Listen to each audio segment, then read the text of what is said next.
Hello, and welcome to Go Spill the Tea with myself, Paranormal Mitch. And Paranormal Tej.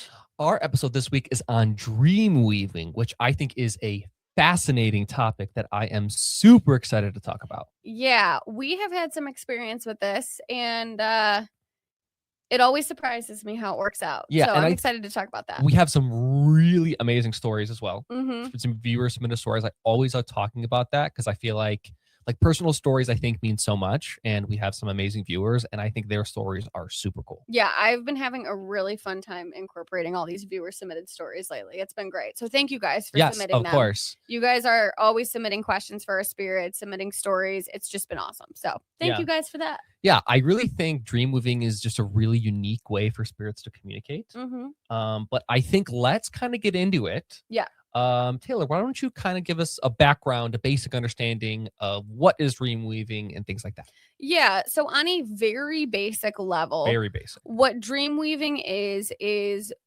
the idea that spirits can communicate with us in our sleep through our dreams. So this sleep has long been seen throughout cultures across time as a doorway. Many traditions believe that the conscious mind quiets during sleep and becomes accessible to spirits. This has been a long-standing belief all over the world. Since forever, which is really cool. So later on in the episode, we'll go through some different cultural beliefs about this idea as well. Spirits may find contacting you in your dreams easier than waking contact.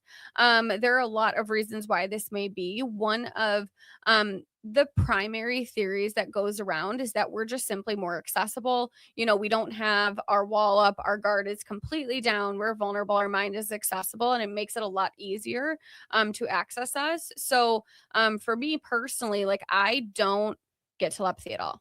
You do. But I don't get it at all.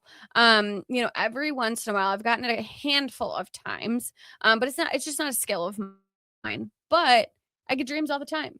And so there's definitely something different about the sleeping mind that makes us more accessible.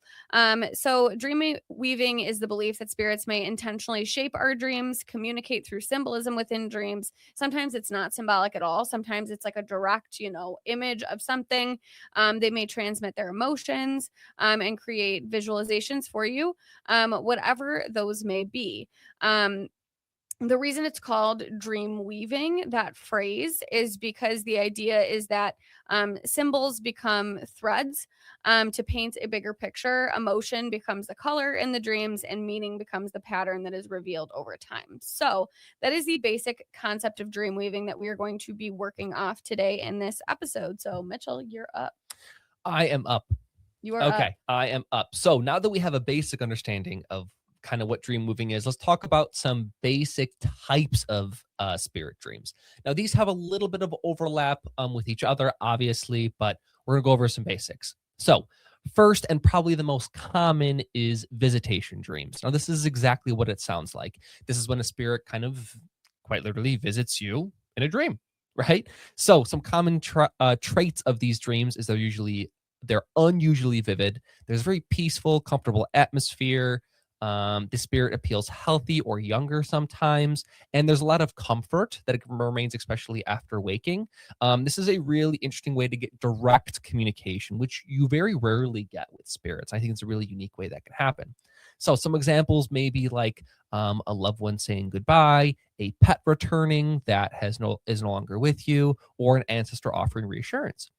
These dreams often feel less like dreaming and more like briefly sharing a space with someone who's no longer physically here, which is just a fascinating idea, I think. Yeah, I had a relative have a very interesting experience with this.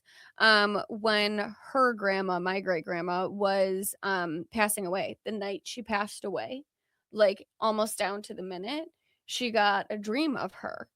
Like saying hello and saying goodbye. And then she got a text like not even 30 minutes later that she had passed. Wow. Which was really crazy. So those visitation dreams are fascinating, and I definitely think there's something to that. Yeah, it makes you think that that's almost like it's an unnatural coincidence. Yeah. That there has to be something to it, right? You know? And she had no idea she was gonna pass, Yeah. It was like totally unexpected too. It wasn't like an expected passing where it's on your mind. Yeah. Which is kind of crazy. So cool. Next one are warning dreams. So these are once again pretty much what it sounds like. In some way, a spirit is probably trying to protect the living.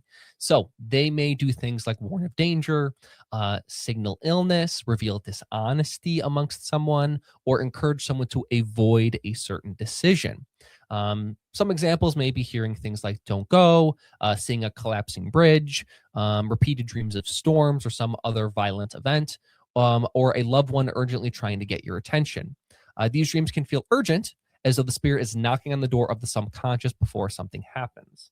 And I think we have a lot of spirits that Yeah. may not have this exact thing happen, but they very much like to warn us of things. Yeah. They very much I've like had to a couple. be like, I don't want to say prophetic in a way, but in some way they're trying to let you know that something is going to happen, whether it may be good or bad. Yeah, and in my experience, make sure you write down warning dreams if you get them. Yes. Write them down and save them. Because I didn't know this. Now I do. Now that it's happened like 5-6 times. Warning dreams aren't always immediate. Sometimes it's about something like far off. So like with CL in particular, I get warning dreams like almost a year prior to the date. At the time when I received these dreams, I didn't realize that. So I'm like, I kind of wrote them off, like I had a dream that was like pretty crazy.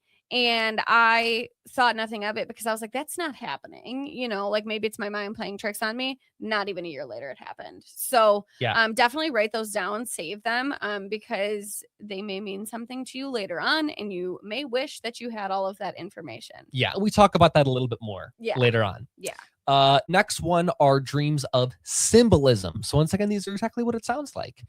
Sometimes spirits don't like to communicate directly with words. A lot of times spirits may use things like different symbols that may mean things either to them or to you. These can be lots of different things, but some examples can include things like keys, doors, birds, clocks, candles, mirrors, things like I that. hear about doors and mirrors. Doors and mirrors is a really common one. Yeah. Spirits may communicate this way because the sleeping mind often understands imagery faster than language. For example, a door may symbolize transition, a clock may symbolize timing, or a bird might symbolize freedom or a soul crossing over. This is another great example if you have a spirit that may not communicate in the same language that you do. Obviously, imagery or symbolism is universal. So if they're trying to show you something but may not be able to communicate in words, this may be a way that they want to do that. And we have spirits from all over the world. So sometimes that can be a really interesting way to communicate. Look up what the symbol means in their country, not in yours. Yes, correct. Learned that Yes. recently. You want to make sure that you try and understand their perspective as well as your perspective, because sometimes it may be something that's important to you, but sometimes it may be something that's important to them. Yeah, like Dayu was talking about, one of the things that we talked about was I asked her about how she would describe her country. And she said a heron. And I thought nothing of it. I'm thinking like, the bird, like I didn't think anything of it. I looked it up in what it means in China, and it perfectly answered the question. So it's very important that you are looking from their perspective, not your own. Yes, especially when they have a different cultural background. Yes, or spiritual background or religion or something like that. Look in their context. Don't forget about time frame. Yes. Too, a time frame of something like, chocolate would be very different from someone from like, 1850 than it would from now. Mm-hmm. Right. Next one would be spirits sharing their lives. We get a lot of this one. These are my favorite ones. These are the cool ones. So sometimes spirits do not come to give a warning or comfort. Sometimes they want to share who they are or who they were. In these dreams, a person may suddenly witness scenes from another era or another place, see a home or that they have never visited, experience memories that feel foreign, or feel emotions that do not seem like their own. The dreamer can see, oh boy, lots and lots and lots and lots of different things. Some easy examples would be childhood moments, traumatic events, relationships or people that are important to that spirit, or a daily life from that spirit's perspective. Gotten passings too. Yes. This can feel sometimes a little bit surreal, kind of like watching a memory, stepping into someone else's life, or receiving pieces of a spirit's personal history. Some believe spirits do this because they want to be understood. they want to have their story remembered, or they revealing why they remain connected.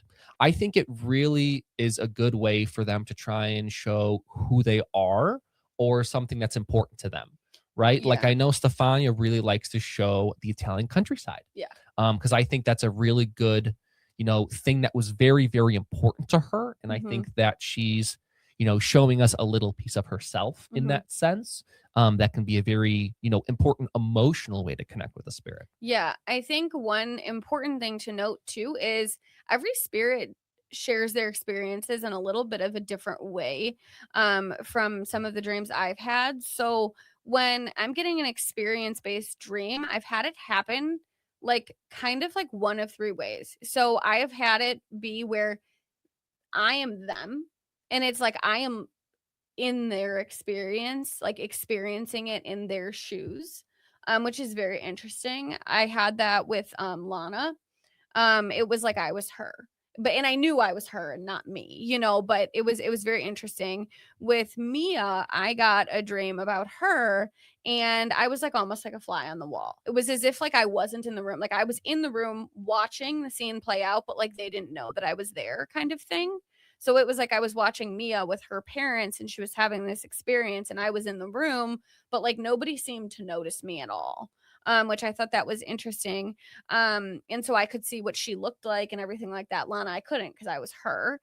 And then Jer, for example, Jers are always interesting because Jer 95% of the time shows himself as his vessel.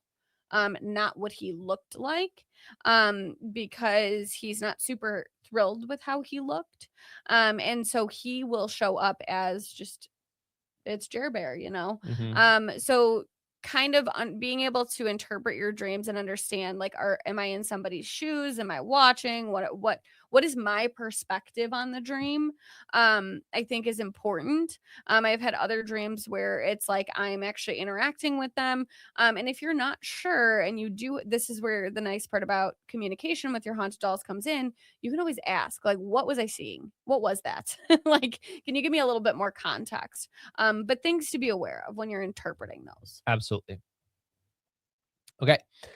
Next one is prophetic dreams. Now, this is somewhat related to warning dreams, but doesn't necessarily have a negative connotation to it. Mhm. So, prophetic dreams are usually trying to reveal some sort of event or major thing before they happen.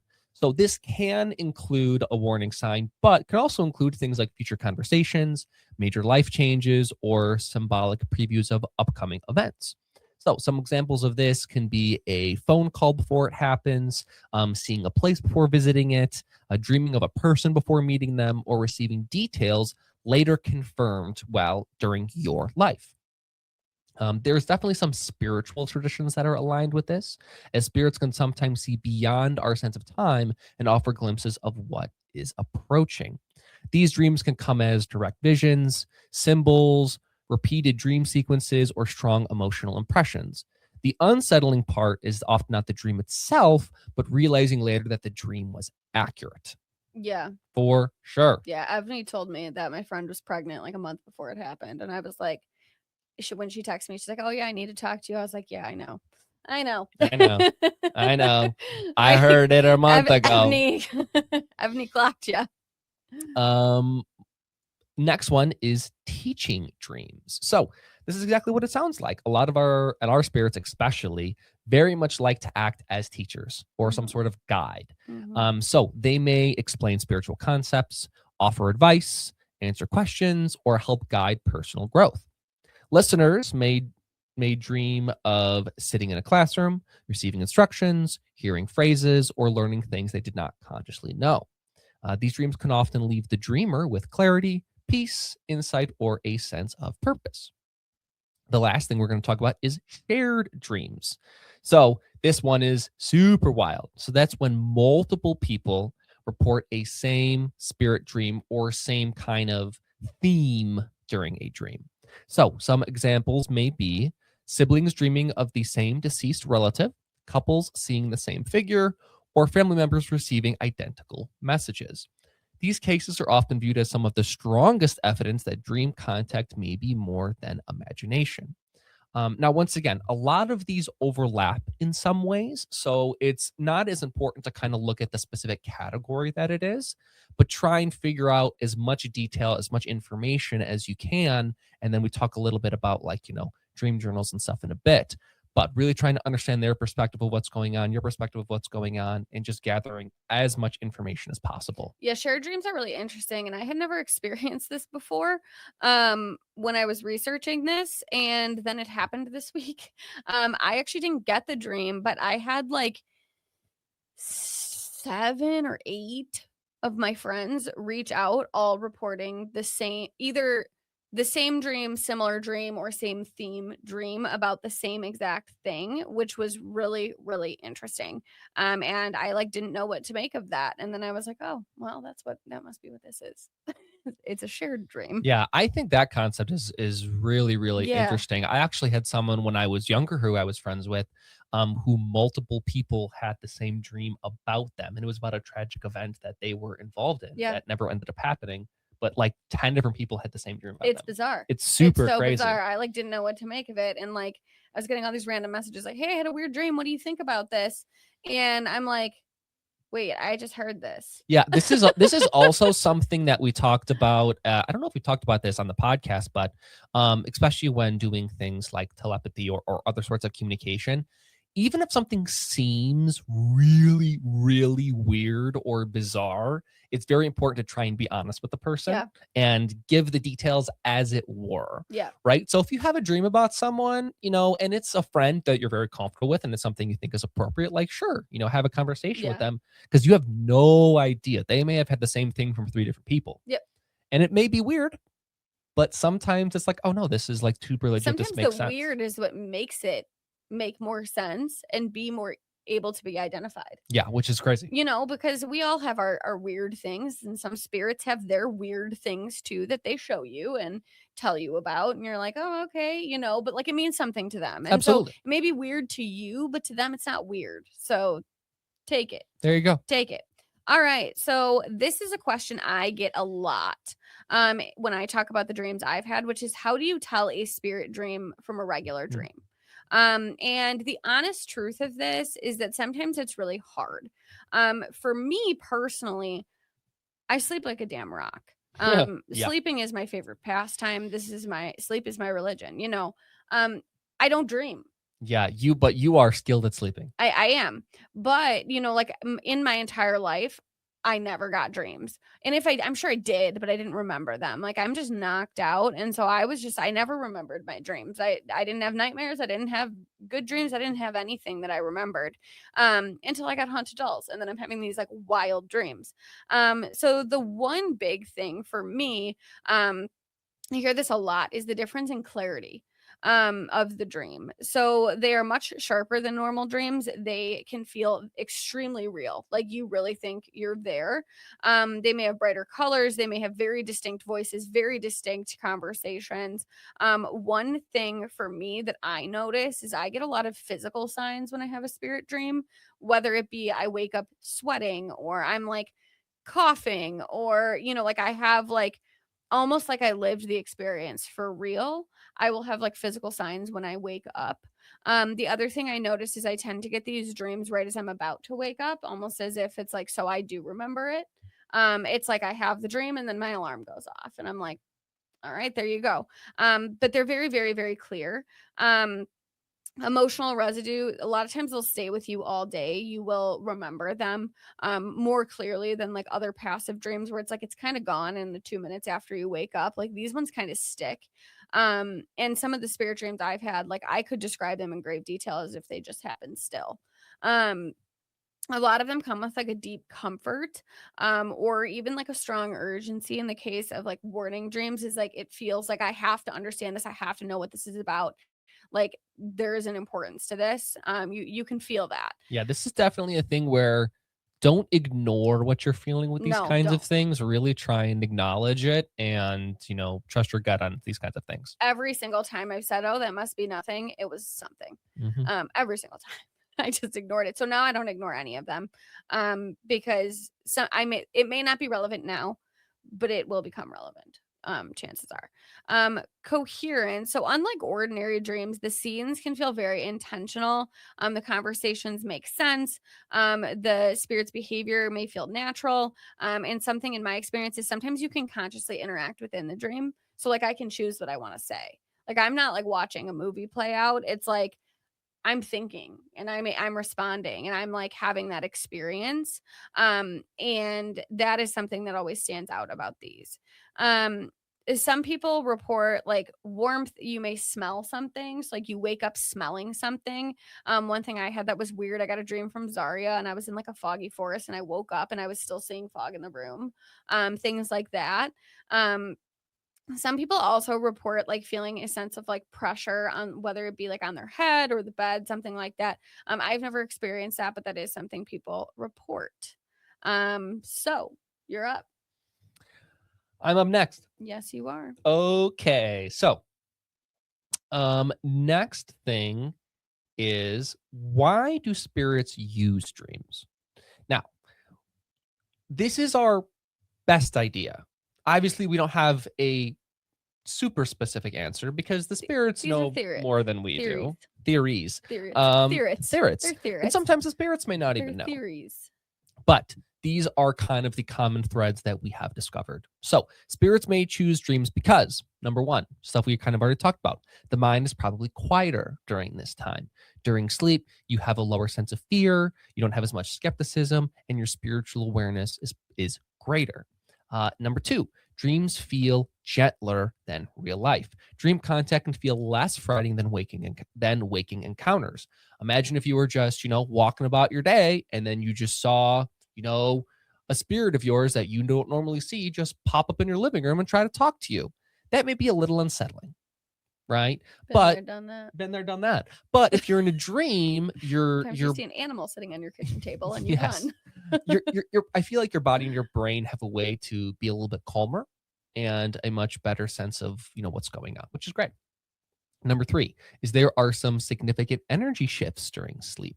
Some believe that the quote unquote veil becomes thinner, spiritual energy is easier to perceive, and consciousness becomes more receptive. These are all possible reasons why spirits may choose dreams. But if you want to know for yourself, talk to your spirit, ask. One thing we have found too is one thing that can make it challenging for a spirit to access you, because the ability for this to happen goes on both sides, right? It's on the person side and the spirit side, and both have to be successful. Like a lot of things we talk about, spirit box, same way. Spirit has to be successful, person has to be successful. If there's a breakdown anywhere along the path, it's not going to work. And one thing is like we have a lot of Dreamweaver spirits, and I've been getting dreams since the beginning, and Mitchell gets them sometimes, but it's very, very rare. Very rare. Like less than a handful of times. And he wanted to know, like, what can I do to improve this? And so he asked Willow about it. And Willow had said, well, you don't sleep well enough for you to remember them. Like, you just don't sleep well enough. So it's like the dream gets cut off kind of thing. And with like sleep apnea and things like that. And I've also noticed like when I don't sleep well, like if I'm having breathing, like respiratory issues, like I have, or like I'm sick, I notice I like don't get them or I don't remember them. So there are things that where we can be involved too. So having a more regular sleep schedule, sleeping well, all of those things can play a role in whether you get dreams or not. Yeah. I used to dream a lot when I was younger. Like I remember a lot of dreams that I had when I was really young, but as an adult, like never. But my sleep has always been bad. You're working on it. All right. So always like my favorite parts of these episodes. What are the different cultural beliefs about dream communication? So like, our folklore stuff, same thing with dreams where across cultures around the world that are separated by oceans and centuries, everybody's kind of believed the same thing, even when they didn't have the ability to communicate with each other. So let's start with good old ancient Egypt. Great. So in ancient Egyptian religion, they believed that dreams were sacred messages. That's a way that your ancestors could visit you. Temples were often used for dream incubation, and the priests would interpret the spirit dreams. Sleep was considered a spiritual threshold rather than just like a simple rest for your body.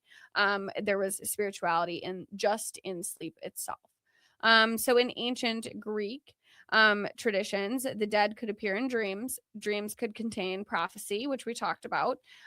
Healing dreams were also sought after in the temple. And true dreams were thought to come from divine sources. The Greeks believed that some dreams came from the soul, and others came from beyond the soul, from spirits. And I definitely believe this.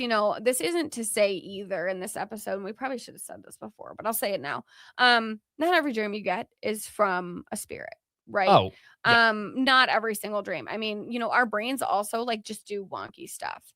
And our brains, create dreams, and sometimes those dreams can have meaning and symbolism and things like that, but not every dream you get is from a spirit. So it's important to like certain things, look at from a critical eye and say, you know what, I think this was just my brain playing tricks. I watched this TV show and I had a dream that I was going to marry this character from a TV show. Like, no, like you're probably not. You probably just watched that TV show too late and that character was on your brain. Your brain did something funny with them. But those things are often pretty obvious. So Roman beliefs, in ancient Roman culture, ancestors, again, visited their family members in dreams. Spirits would request remembrance. So just like wanting you to remember them. Improper burials could also lead to dream visitations, which I think is interesting. And warnings often come through sleep. Dreams were seen as messages from unseen members of the household, which is fun. Celtic belief. So dreams connected people to the other world. The ancestors could offer guidance. We're seeing a theme here, right? Future events may be revealed, and your spiritual sensitivity increased during sleep. During Samhain, in particular, in Celtic beliefs, the veil was believed to be thin, so spirit dreams would become more common during Samhain in particular. And your ancestors could also access you more easily. Chinese ancestral traditions. Ancestors maintained contact through dreams. They could offer you protection through your dreams. They could request offerings. Which we have a great viewer submitted story about a request a spirit made in a dream. And repeated dreams would signal importance. Families often treated these dreams as genuine communication and would act accordingly. Oh my gosh, somebody's like ringing my ear. Please, CL. When it hurts, it's CL. When it's ringing, it's like not. But CL makes me feel like I have an ear infection. Yes, you give dreams. CL gives great dreams, everyone. Okay, Japanese beliefs. That ancestors may visit you through your dreams. Spirits can deliver warnings. Another thing that was very common in Japanese beliefs is that farewell dreams were very common. So similar to the experience we shared before, where it's like as somebody is passing away, they visit you in your dreams to say goodbye. And also, in particular, the first dream you have of the year can hold meaning. Ooh. Which I think is a fun twist. They have a phrase for a meaningful dream. It's like Yume charades, or a dream that delivers a message. That's what they call it. In West African traditions, your ancestors teach you through your dreams. Healers receive specific instructions in their sleep. Protective spirits warn of danger, and dreams are treated as real encounters. Dreams are seen as another world, not imagination. Islamic beliefs. Within the Islam tradition, dreams may come from divine sources, the self, or harmful spiritual influence. So one of the three. So it's a pretty balanced view. Some believe that peaceful dreams of the dead may be authentic contact, but they actually believe that disturbing dreams may not be trustworthy, which is interesting. And then the last one is Mexican folk beliefs. So in parts of Mexico, especially around Dia de los Muertos, your ancestors may visit you through your dreams. The dead come to offer you comfort in your sleep. Families feel this continued connection, and dream messages become more common. And for many, death ends a life, but not a relationship, which I find to be very, very beautiful. So when they're gone, it ends that life and that immediate contact, but that relationship is not gone, and you can continue to communicate with each other. So I think that's pretty cool. I think that is pretty cool. So that is the cultural perspectives. I think those are always so fascinating, and I think a lot of times it's a like an interesting reflection of how the culture thinks about spirits in general. Yeah. Oftentimes, there's very few like super negative connotations. A lot of them are meant to be, positive, or family, or ancestors, or Mhm. lessons, hints, guiding, things like that. Like, it's a very positive connotation, I think, a lot of times. And Yeah. I wish that was around more sometimes. Yeah. But America. moving on. Next, we'll talk about some of our listener stories, some of our real experiences that we have had. So I Mhm. think Taylor is taking our first story. Yes. Go ahead. And I'm so happy to say this on this episode because it's been a bit. This one is from Carly, aka Vix. So she has two. So her first one, she says, "Okay, I don't have the exact date for this dream I had with my spirit Evan. It was a few months ago where I was going through some mental things. The mood, in all caps, was a bit down. A little background about Evan. He's a jock, but the nice one, and not a dumb jock. This is his words. He's absolutely a sweetheart and protective." In this dream, I saw my room and him, but as his vessel instead. So she saw him as his vessel, not as a person. He was in front of me, but I can't remember everything he said besides "I'm here for you" type of thing.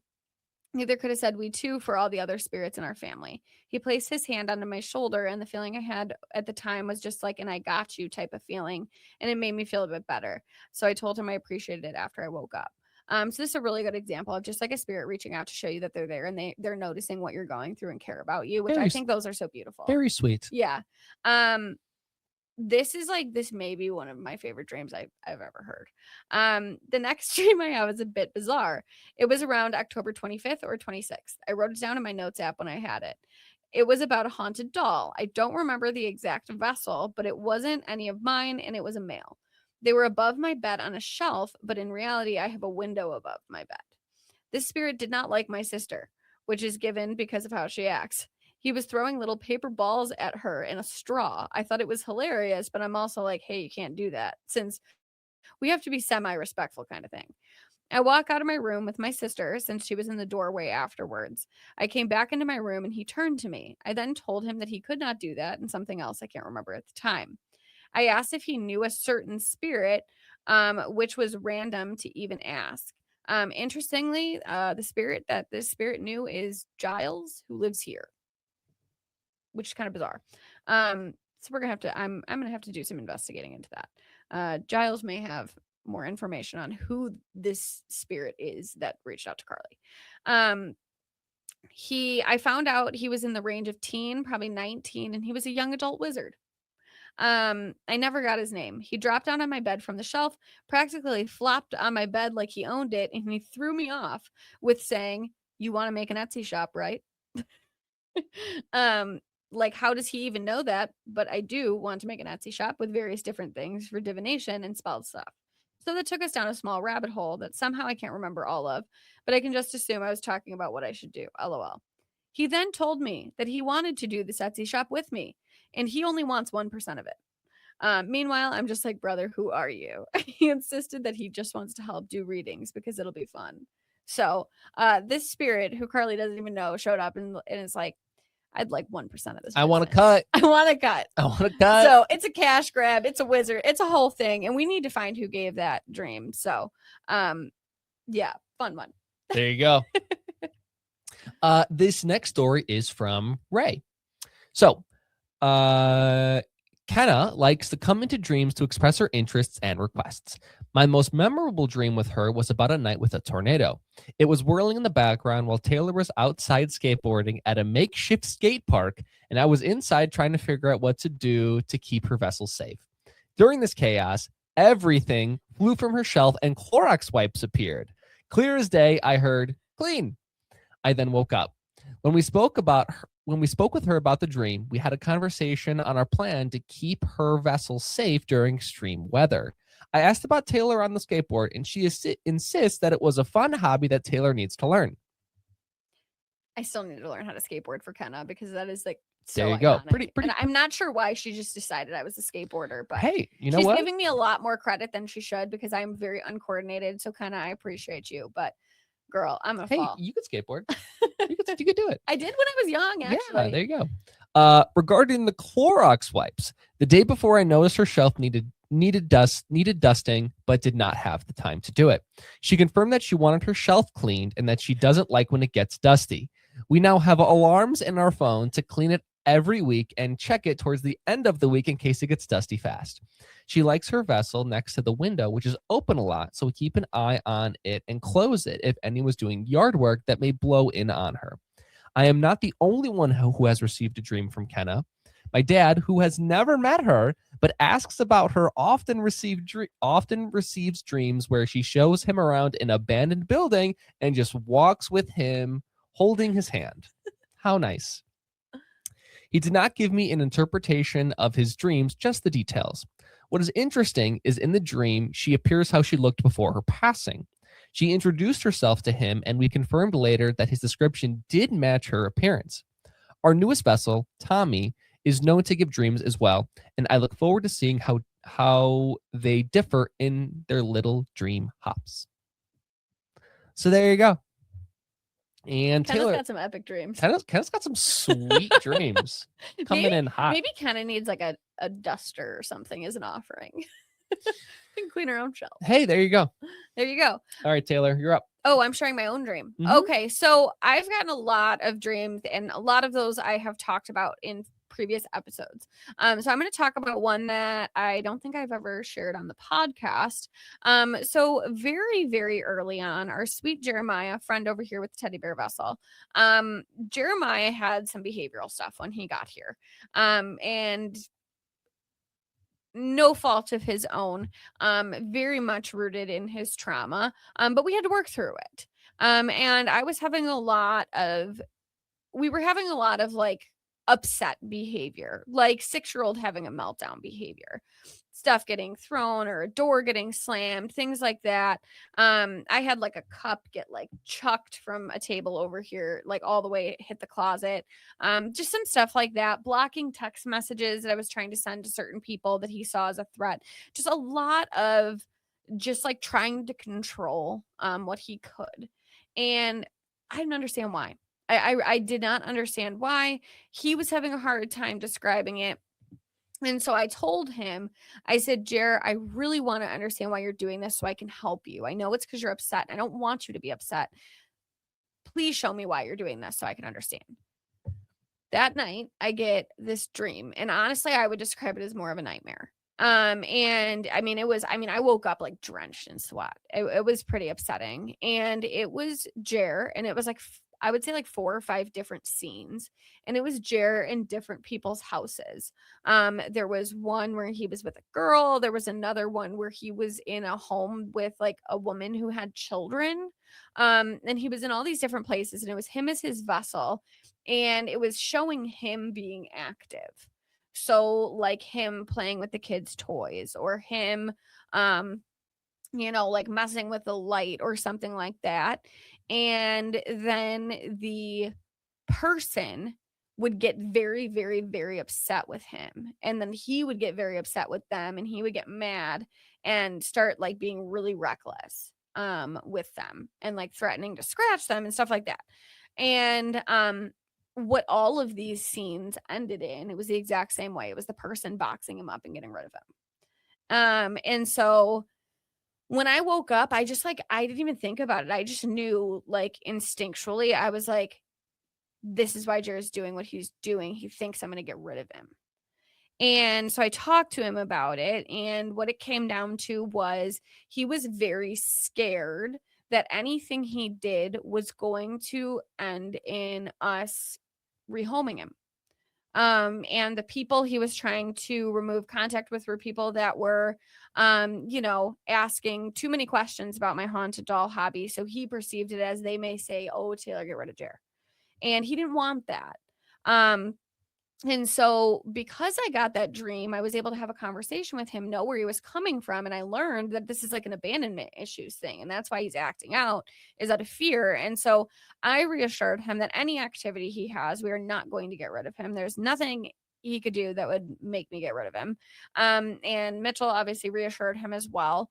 And we just told him over and over and over, like he'd flicker the lights and be like, "Jared, we love it when you do that." And we would be very complimentary, and very encouraging about activity. So there was no way that he could perceive our reaction as negative or we're upset. And then I also told him, like, "Hey, if you're ever worried about that, rather than doing X, Y, and Z, an alternative is we can have a conversation. And these are different ways that you could show me that you want to talk to me." After that, all of that behavior stopped. We haven't had it since. And so that dream was very instrumental in helping us help Jared understand where he was coming from.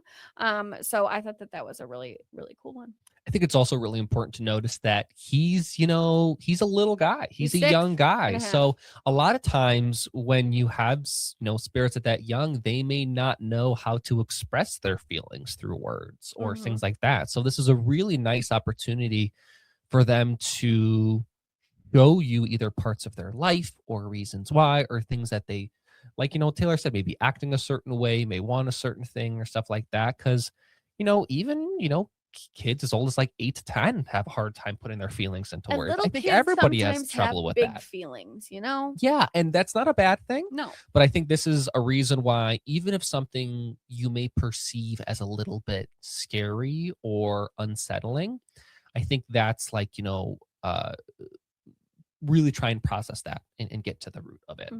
So here are some things that we have found that you need to look out for. Number 1, write down what you remember.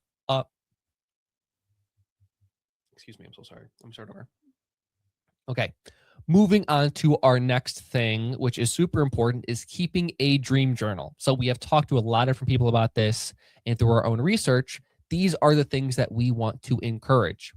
Number 1, write down what you remember immediately after you wake up. The longer you go after you wake up, your brain gets a hold the of the less dream. likely you are to remember it. Or you do remember it, and it's now jaded with your interpretation of it rather than what actually happened, which I have a problem with that.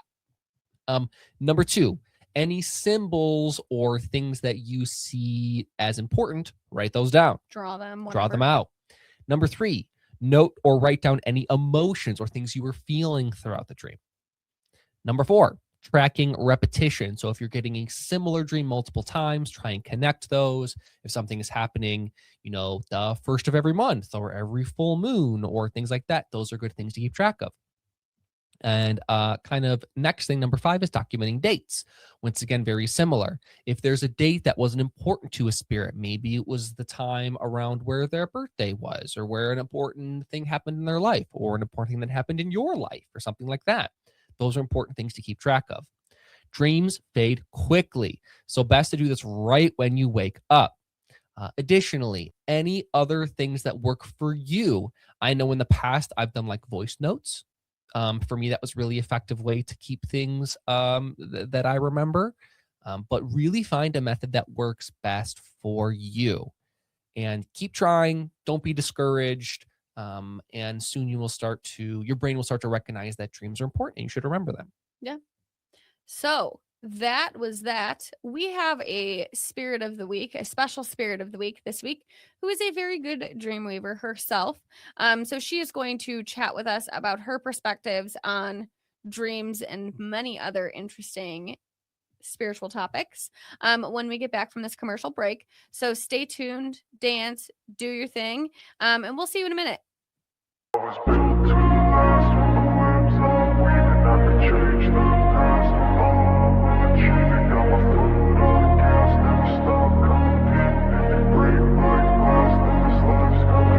wanna be the best in the game, invest in my name, check no restraints, I'm obsessed with the pain. I ingest, I retain, assess and I change, possessed by the thought I'll be free one day from society's restraints. Money, clout and fame, mud, disease, a plague. We all love to hate, have to play the game, have to make a name. All our insecurities are on display. This is war with the enemy, think that it was meant to be. Living in a time where disease is on every screen. I won't let them fester me, I know most are festering. Negativity is a plague for the mentally weak.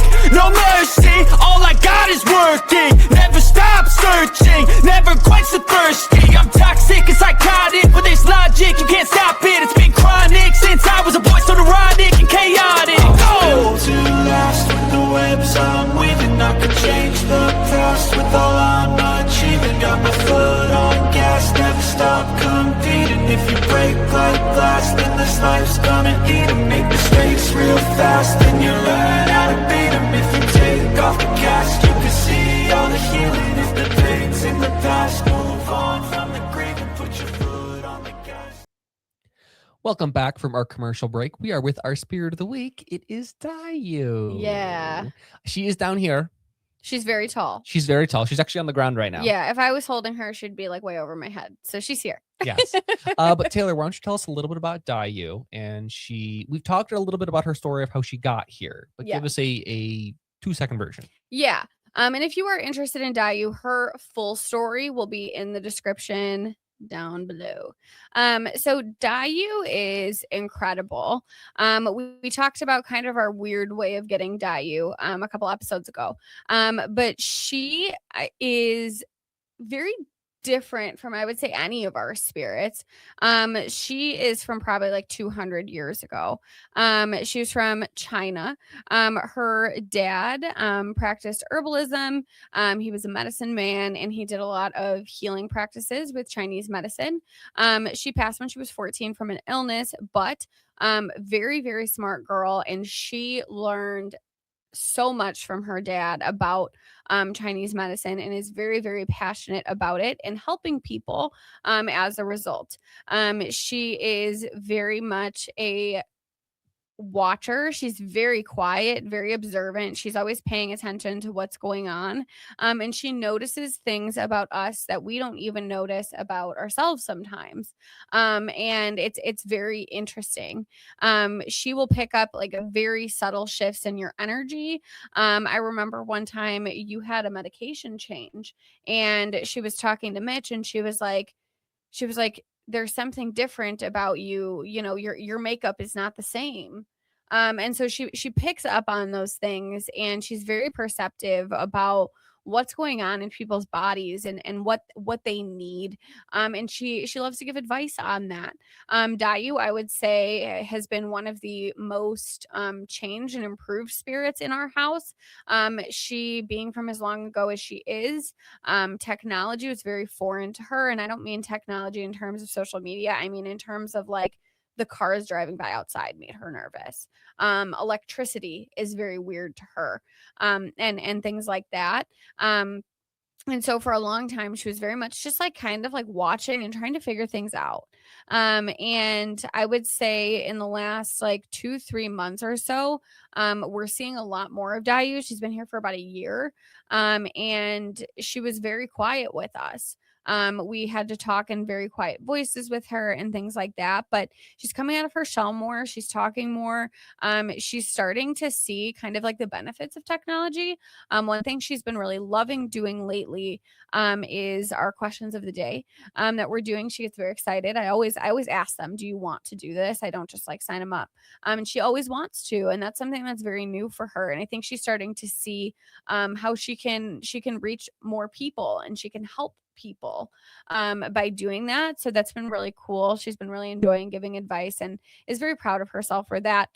Something I've also been noticing with Dayu that I've been talking to a couple friends about is people are just becoming really hooked on Dayu's energy.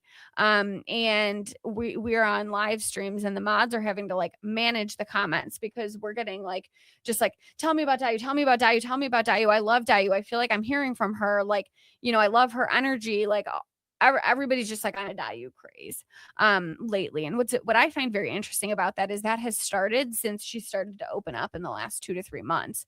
Even though she's been here so long.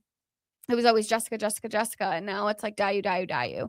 And what's interesting about that is like the people who are being so drawn to her and feeling so like such like a magnetic pull towards her are people that have no idea that it's been in the time period, you know, that she's been more open. You know, we've seen this in, you know, our members only live Dayus come on, and, you know, like our subscribers are saying that, but like the general public doesn't know that trend about Dayu. So it's been very fascinating that like this pull people are having very recently to her has been since then. So I think she's just like opening herself up more, and she's reaching out to more people, and it's just been really cool to see just people really appreciating Dayu, and Dayu really feeling rewarded and more confident in herself in the recent months. So we're very proud of her for that.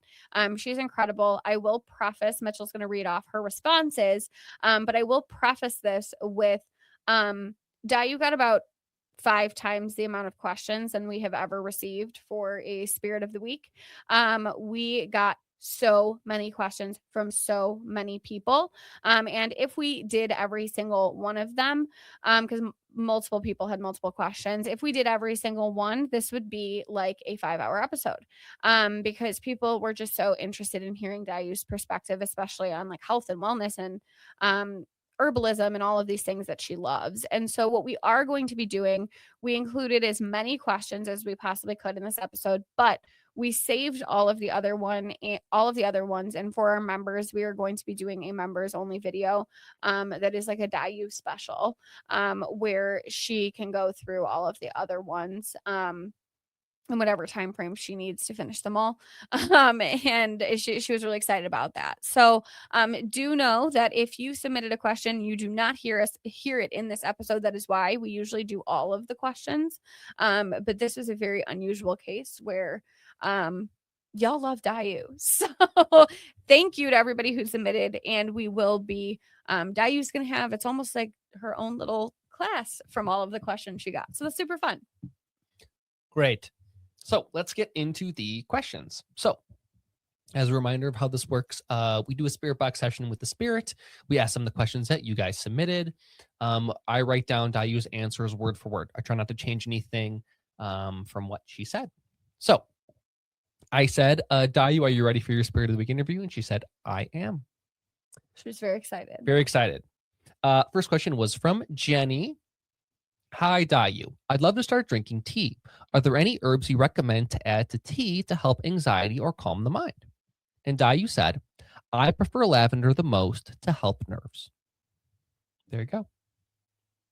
Next question is from Jenny.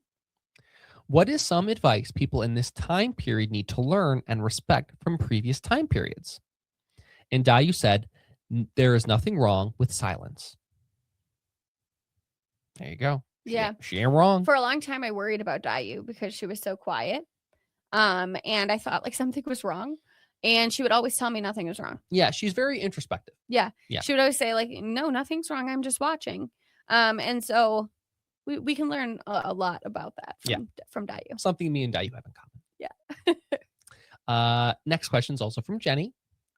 What is an herb you like that people may not actively use today but should?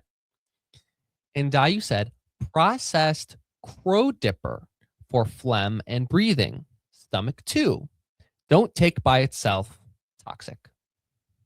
I've never heard of this before. I did Yes. Google it after. Yes. And this crow dipper situation, apparently it can be processed 3 different ways to do 3 different things. Yeah. And it's for respiratory and digestion.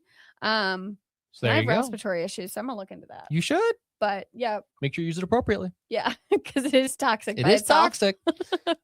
Next question is from Jenny. Do you have a favorite zodiac symbol that carries special meaning to you? And Dayu said, parents, Libra and Taurus. There you go. Next question is from LT. How do you sense people's pain? Physically, emotionally, or energetically? I love this question. Great question. And Dayu said, all three. I just know. She just knows. No big deal. I wish I just knew. Same. Next question is also from LT. What part of today's world makes you feel the safest or happiest? Excellent question. Dayu said, at night when quiet. Go. Yeah, I've spotted her a couple times, like sitting out on like our back deck. I have seen her. It's always really interesting when I do because she just kind of stands there and like watches.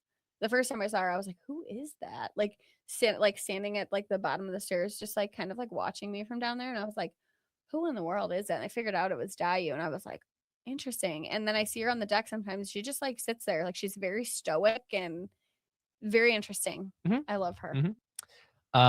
Next question is also from LT. What do you notice about the other spirits in the house that we might not realize? And They're Dayu always said, interesting. at times they are gone when you're not home, busy. And I said, are you always here? And Dayu said, yes.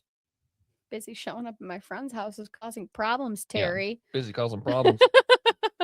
or going to Menards. That actually happened, by the way. True story. It did. Next question is from Caitlin with K. What is something about the zodiac or astrology that you would like us to know more about? Great question. And Dayu said, meditation under the stars. A lot of peace. Try that. There you go. Okay, cool. Next question is from Carly, aka Fix. Hi, Dayu. You're great with herbs. Do you have a favorite one and a favorite herbal tea? I like the herbs jasmine and yarrow. And Dayu said, I like jasmine too, Carly. I love mint because it has many uses, and the yew berry, which helps with dryness and rash. I am pronouncing that incorrectly. She told me I'm pronouncing it incorrectly, but YEW, that's what it's called. I had a hard time understanding that one on the spirit box. Yes. She kept saying it, and it was like so heavily accented that I was like, what? What? And then she's like, why? Berry. And I'm like, I was lost on that one, but I'm glad we got it for her because I was worried I wasn't going to be able to understand that one. Yes. Next question is from Carly, aka Bix. I know one of your favorite things is automatic writing. Do you have any advice for others in general for it? And Dayu said, exit your mind and allow someone else's intention. There you go. Next question is from Spider. Dayu. Hi, Dayu. I'm Spider, and I think you're really awesome. I work with herbalism myself, but you definitely know far more than me. I think your story and knowledge are so amazing. What is an underappreciated remedy that you enjoy? Mine would be marshmallow for sore throats. It's fun. And Dayu said, watermelon skin cooling. Never knew. Never knew that either. Never knew. Every time we talk to her, I learn something new. Yeah, absolutely. And it works. Next question is from Spider. Do you enjoy working with crystals for healing? That is my main practice. I would love to hear what crystals you enjoy. And Dayu said, I think I'm pronouncing this correctly, labradorite. Mm-hmm. And Dayu said, it calms me. There you go. Next question, also from Spider. I have some younger spirits from China that I care for. What would you suggest I could do for them or offer so they are more comfortable here? And Dayu said, some tea. When in doubt, with Dayu, it's always tea. She's a big tea girly. Yes, she is. Which, of course. Yeah, she's got tea for every occasion. Yes. Next question is from Spider. Now, a more girly question. I adore the hairstyle of your vessel. I wonder, how do you like to style your hair? That's all. And then she put 2 Chinese symbols. And thank you. She said, or Spider said, excuse me. For Mitch, pronounce that like Sai Jian. I love that Spider could really see Mitchell and was like, this is how you pronounce it. Appreciate you. And Dayu said, I like bun. Which is interesting because her hair is down. Yeah. But she likes the bun. Yeah, I love her hair. It's beautiful. Next question is from Ray. What is your favorite constellation? And Dayu said, Taurus for mom. It's very sweet.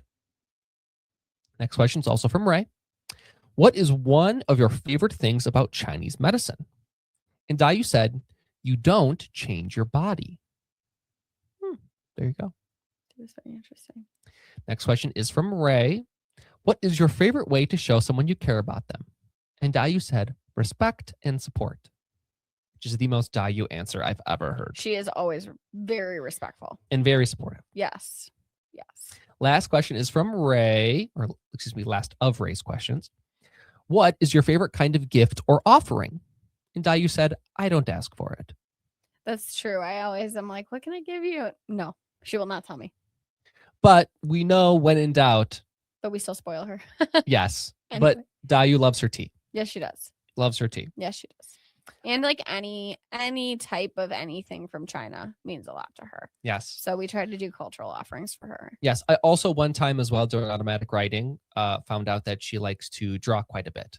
So we got her, I give her my little sketchbook that she uses sometimes with some she colored likes that. pencils because she likes to draw the flowers and the plants. Next question is from Nerdinator. Are there simple habits that quietly improve health over time? Excellent question. And Dayu said, keeping calm. That mind-body connection, huh? Yeah. Next question is from Nerdinator. How do you view the connection between breath and health? And Dayu said, it can cause imbalance, but is necessary. There you go. I wonder what she means by that. I wonder if it's like when you're like rapid breathing, it can like throw you off kind of thing. Yeah. That's very interesting. Yeah, absolutely. Huh. Next question is from Nerdinator. How should someone begin learning herbalism without overwhelming themselves? And Dayu said, learn principles before you focus on herbs. There you go. And last question, why did you choose your vessel? And Dayu said, looks like me. Lastly, I said, Dayu, do you have anything you'd like to add for the Dreamweaving episode? And she said, amethyst is good. So there you go. Yeah, we sleep with large amethysts on our nightstand. These most giant chunks of amethyst I have ever seen. Yeah. We also give our spirits who like to give dreams amethyst as offerings too. And I have found that helpful. Yes. Yeah. Zaria gave me that tip. Yeah. So they have them. We have them. Those are all of Dayu's answers. Yeah, I think she did phenomenal. So we will be working on a Dayu special. Because seriously, the sheer amount of questions we got is like a whole hour episode kind of situation. Yeah, for sure. Stay tuned for that. That will be coming on all things herbs and Dayu. So thank you guys for all of your support as always. Thank you for supporting us. Thank you for supporting our spirits and everything that we do. We really, really appreciate you guys. For the next 2 episodes, we have some special guests coming on, which we are super excited about. We are digging into something that we have never conquered before. We are going to be looking at the overlap between the paranormal and mental health, and not in the way you're going to be expecting, not in terms of, gaslighting or anything like that, but how working in the paranormal field, there are aspects that can actually support mental health, and things that not a lot of people talk about. So we are super, super excited for those guests who do some very fascinating things between those 2 areas. And so we have some special surprises coming in those episodes too. So stay tuned for those for the next 2 weeks. We are thrilled to share them with you. And we will see you next time. Bye, everybody.